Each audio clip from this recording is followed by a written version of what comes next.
What's poppin', y'all, and welcome back. You are now jamming with Juice, and we are live from the American Family Insurance Studios at the Avenue. I'm your girl, Noni Juice, always keeping that thing juicy. I got my boy Ben jamming with me. It's amazing.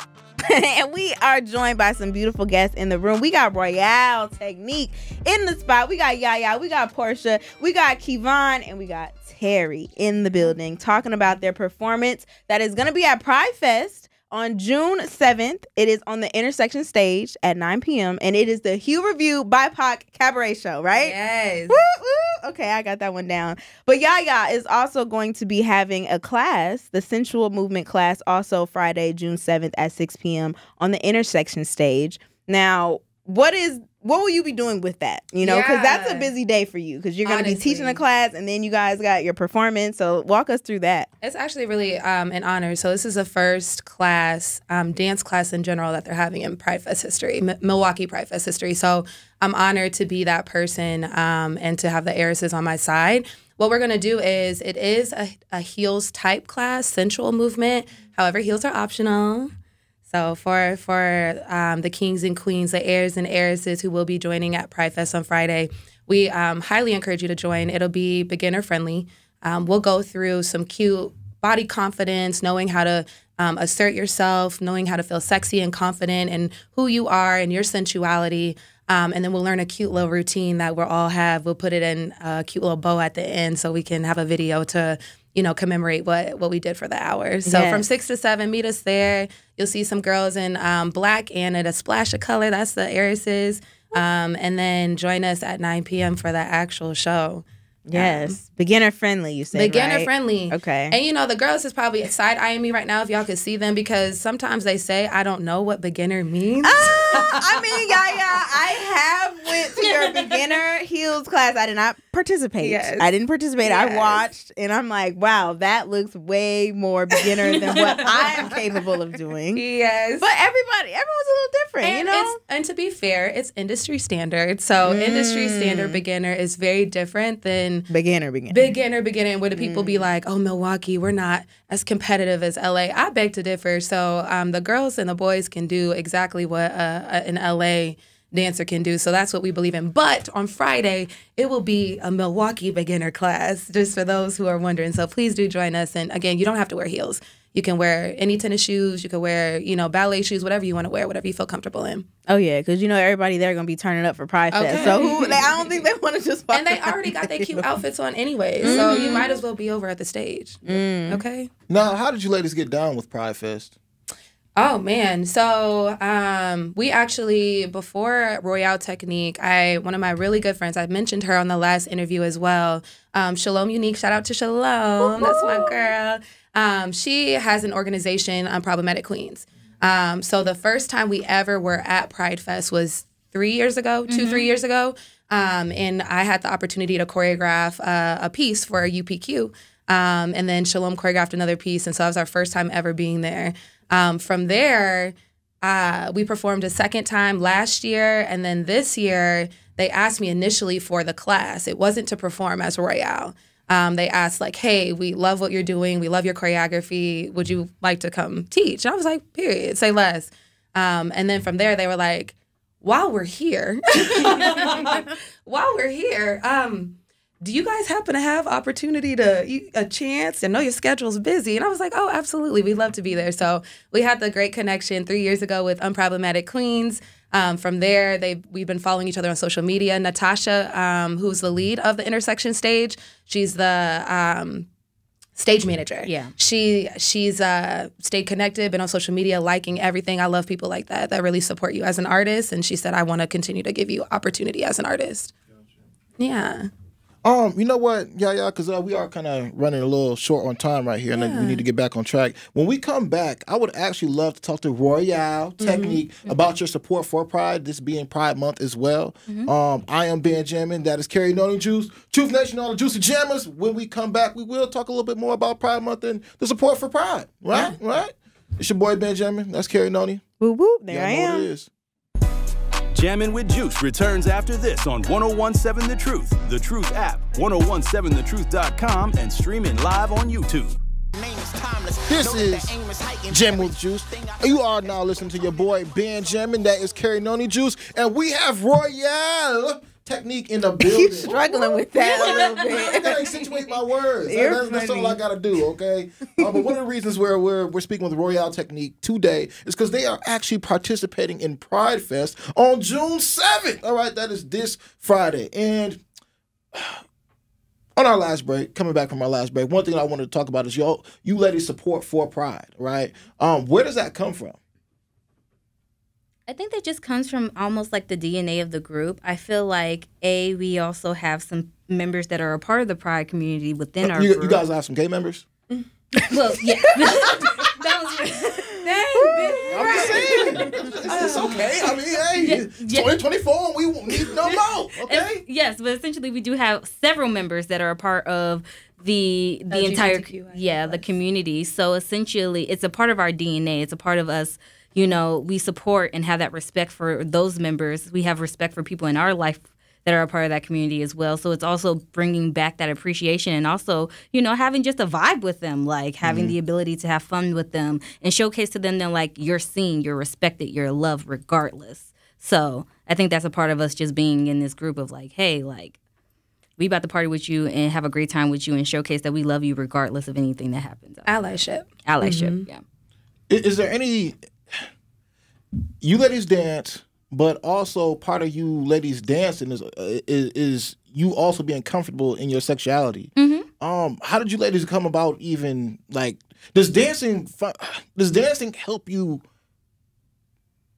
explore that section? Yeah, there you go. 100%. Thank you. Yeah, I think, like, especially as a heels dancer, right? They'll kind of almost fit you into a box of like, oh, you're always so sexy and things of that nature. But if you've ever seen some of y'all's choreography, you'll have parts that are a little bit more rough. You'll have parts that's a little bit more maybe like having different emotions when you're dancing in these heels, but they all still kind of lead back to our sexuality. Yeah. Like, essentially, by putting on a heel, you almost step into a different world. You step into a different beast within itself. So I think regardless of who steps in those heels, whether it's he, she, them, they essentially have the ability to kind of reach a different part of themselves that they don't get to. And sometimes it's sexual. Sometimes it's like beast nature. Just the feminine nature or something? Or? It could be a little bit of both. Because honestly, I didn't see some masculine dances in heels. I didn't see some people hit a whole like hip hop like define routine. That for me. Like, what does that look like? Like a masculine dance, like in heels. Like, it looks like you're doing very masculine movements in hip hop and crumping and locking, but I'm in a heel. I'm giving you that aggressiveness, but yet I'm still being so delicate that I can still balance in my heels and still get up from my heels, and you can't even tell that if I'm unstable, if I'm wobbling, none of the above. I still have some grace with me, but I can still be masculine as well. That's hard. Yeah. Man, that seems like it will be very hard. Especially if they're not used to being in a heel. Yeah. It's like, oh my God. Now, with that being said, again, when it comes down to the idea of sexuality, how would y'all, I guess, especially as a whole team, help a gentleman explore their sexuality through throwing on heels? 'Cause I'm pretty certain there's been a few. It has. Yeah. Go ahead, y'all. Terry. Racine in the building. Why are you calling out Racine? I'm just saying. Go ahead, Terry.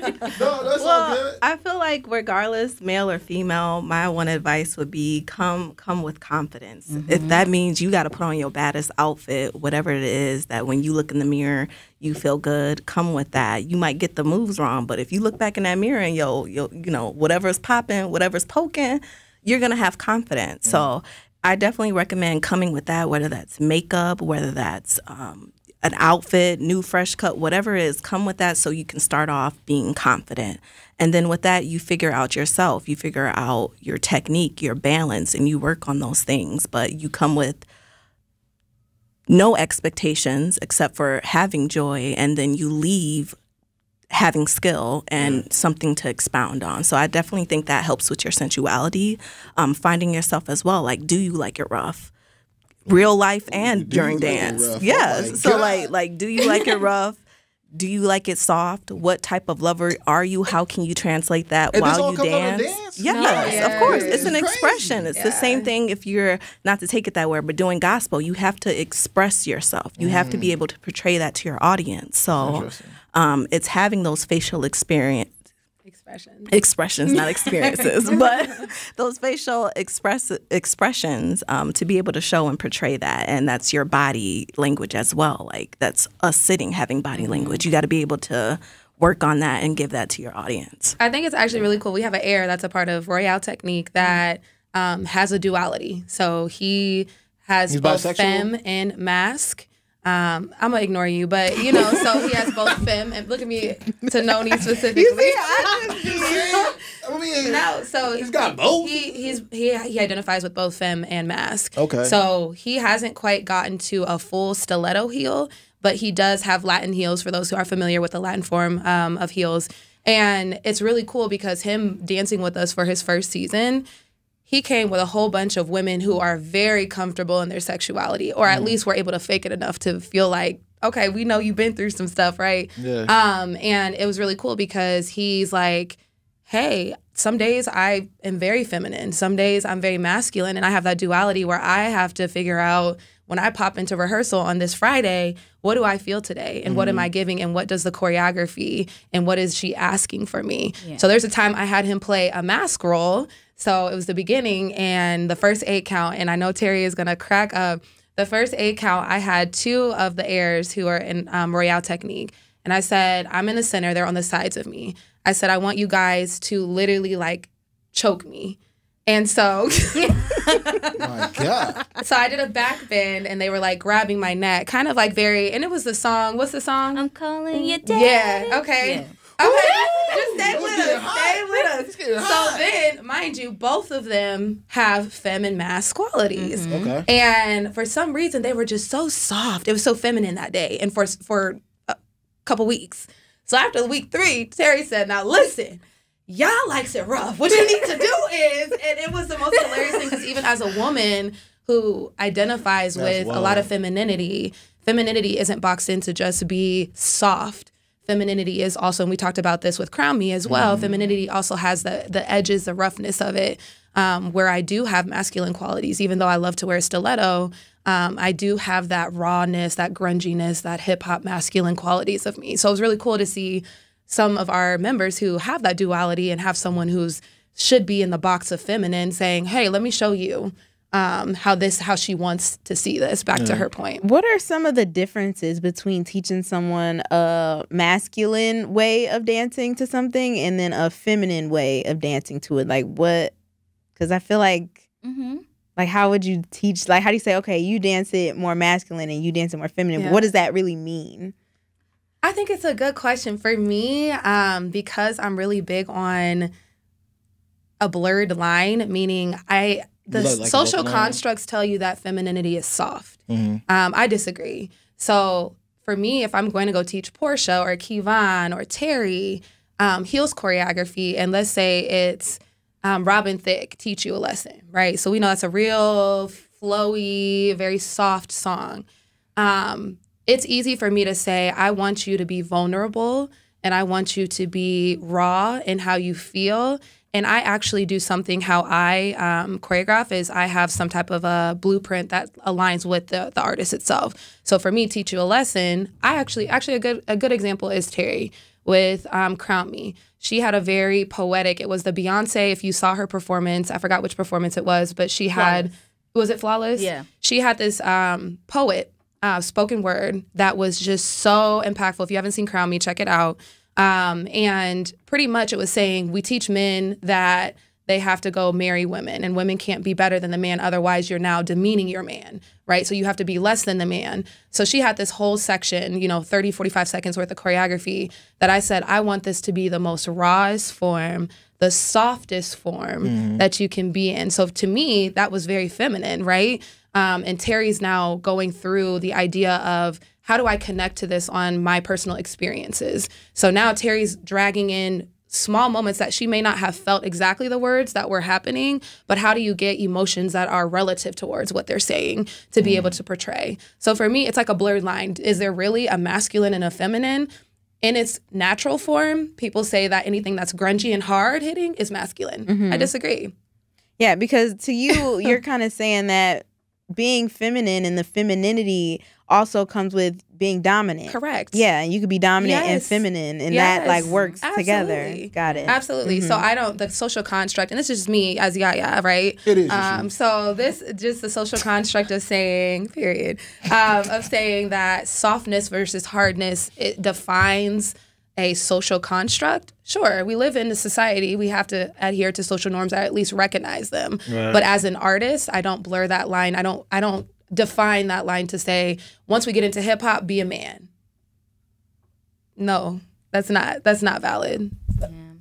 I think it's also the way that you may look at sometimes the music as well, or even like how you're hitting the movement. Like if y'all does want me to be a little bit more masculine, like I may not always have like, usually we have like a certain posture, you know, my shoulders are back. I'm very much in like a certain position where to like, if we're trying to be more masculine, I might concave a little bit more on purpose so I can seem a little bit more grungy, or I'm going to hit the move hard regardless, but maybe I'm hitting it like extra hard for no reason, like just so I can be like really in your face. So it sometimes depends on the song too, because like depending on who's like rapping or singing, the masculine like energy may come out of you like very naturally. Maybe like, who? Yeah. Versus like if you Pop got that shoulder. If I got like a Robin Thicke singing, I'm like I'm Floating. just flowing. Yeah. Compared to like if I got like a King Von in the back of my ear, I'm like coming at people's That's necks. a roof Which coming is out. crazy though, feel because that. men can also be flowy though. Yeah, like it's valid. Like it's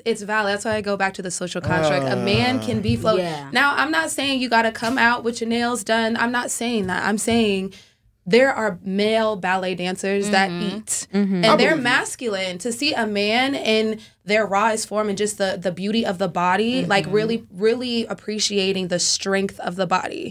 That's why we wear what we wear, because it's not to be showmanship. We wear it because it's like, wow, how gorgeous and how beautiful and how much work I had to get to this point where my body can do all of this in a 4.5-inch stiletto. That's insane. No, that's beautiful. Truth Nation, we are talking to Ro.ya.le, Tech.Nique, okay? And actually, when we get back on the other side, When we wrap the show up with a bow, you know, I when we have to wrap throw the that show in up with there. a bow, I see, look, that's so feminine. Like, come on now. Just Females go do to that, the break. not men. Go to the break. But all I'm going to say is on the other side, we will be giving away Snoop Dogg tickets. And you know what? I guess our minds will... I got another question when we come back. I got plenty of questions, to be honest with you. Well, we gonna have like 3 minutes, but all right. It is what it is, Truth Nation. This is Jammin with Juice. I'm your boy, Ben Jammin. That is Carrie Noni Juice. And this is Ro.ya.le, Tech.Nique. We will talk to y'all on the other side. More of Jammin' with Juice is next on 1017 The Truth, The Truth app, 1017thetruth.com, and streaming live on YouTube. Like and subscribe to 1017 The Truth on YouTube so you don't miss a drop of juice on Jammin' with Juice.